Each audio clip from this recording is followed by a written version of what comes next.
Welcome to The Other Opinion. You're here because you want the perspectives that the mainstream tends to gloss over. We don't shy away from those scarier, less talked about angles. Not at all. Today, we are stripping back the layers of India's longest-running sitcom, Taarak Mehta ka Ooltah Chashmah. Yeah, we've been digging through a ton of reports, specifically from Juhi Sharma over at Bollywood Shadis, and also a lot of coverage from the Times of India.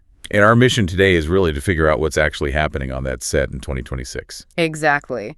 To separate the PR spin from the reality, we're looking at the show's survival, some definitive cast exits, and the intense discipline it takes to stay on air this long. Okay, so let's start with the elephant in the room. The constant chatter that the show is finally shutting down. Is there any truth to that? It's mostly clickbait. I mean, the producer, Asit Modi, he's been very, very firm in our sources. He denies it completely. Entirely. His argument is that even with this huge shift to OTT platforms, TV still has this unique power to, bring families together. Right. And he calls it a brand, not just a TV serial. That's the key distinction he makes. He plans to run it, and this is a direct quote, as long as possible. A brand needs its mascots, though. And fans have been holding out hope for years for Disha Vakani, the original Dayabin. And that's where the other opinion reality check really comes in. We have to stop asking when. The answer is never. It's never. It's not a negotiation thing anymore. The reports are pretty clear. She's prioritizing her 2 kids, and she just can't make those grueling, 12-hour shoot schedules work with her family life. So that chapter is basically closed. Asit Modi has all but confirmed it. Yeah. Wow. That is a hard pill to swallow for the fans. If you have an opinion on this, please drop it in the comments. We want to hear your take. And make sure you're subscribed so you don't miss our next dive. So moving on from who left to who has stayed, Munmun Duda, Babita G. She hasn't aged a day since 2008. It's wild. Well, it's not an accident. I was reading the Times of India breakdown of her routine, and intense is putting it mildly. It's more like a lifestyle design. Mm-hmm.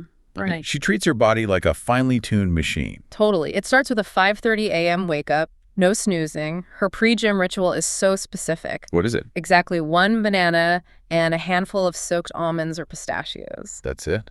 And what about her diet? That's what really surprised me. Oh, yeah.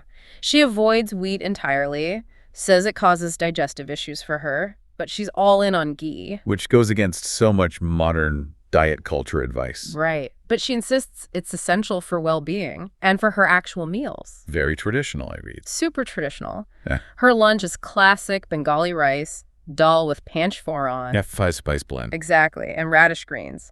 Then for dinner, her ultimate comfort food is dal khichdi. Even when she's at a 5-star hotel, that's her order. That's discipline. It really is. Okay, let's talk about her on-screen presence. The chemistry between Babita and Jeetalal is basically the engine of that show. And surprisingly, a lot of it isn't scripted. No way. Yeah, the reports reveal that Dilip Joshi Jeetalal was actually the one who recommended her for the role in the first place. Oh, wow. I didn't know that. Their whole dynamic is based on this action-reaction improvisation. They just play off each other's energy. But the funny thing is her on-screen chemistry hides this really surprising off-screen reality. Completely. You'd think she'd be hanging out with the younger cast, right? Or her on-screen husband, Iyer. But no. Her real-life bestie on the set is Amit Bhatt, who plays Champak Chacha. Bapuji. That's amazing. They apparently have this chaotic, fun dynamic. Munmun even mentioned she has this vault of crazy behind-the-scenes footage from the Bhootani night shoots that she wants to release someday. That would absolutely break the internet. Okay, before we move on, if you're enjoying these secrets, please share this episode with a friend. It really helps the channel out. So bringing things up to the present, to 2026, they're trying to freshen things up. They're in Jaipur now, right? Yep. First ever shoot in Jaipur for the Makar Sankranti festival. But while the location's new, the plot is classic. It involves Popatlal getting married, I'm guessing. Of course. He's got a new prospect, but there's a huge catch. There always is. The bride has a condition. She'll only marry him if he can cut her kite during the festival. That is just perfectly on brand for them. Ridiculous. It proves the point, right? Yeah. The faces might change, the locations might change, but the formula stays the same. Absolutely. Before we sign off, just a quick disclaimer. This was an AI-generated podcast aimed at providing information.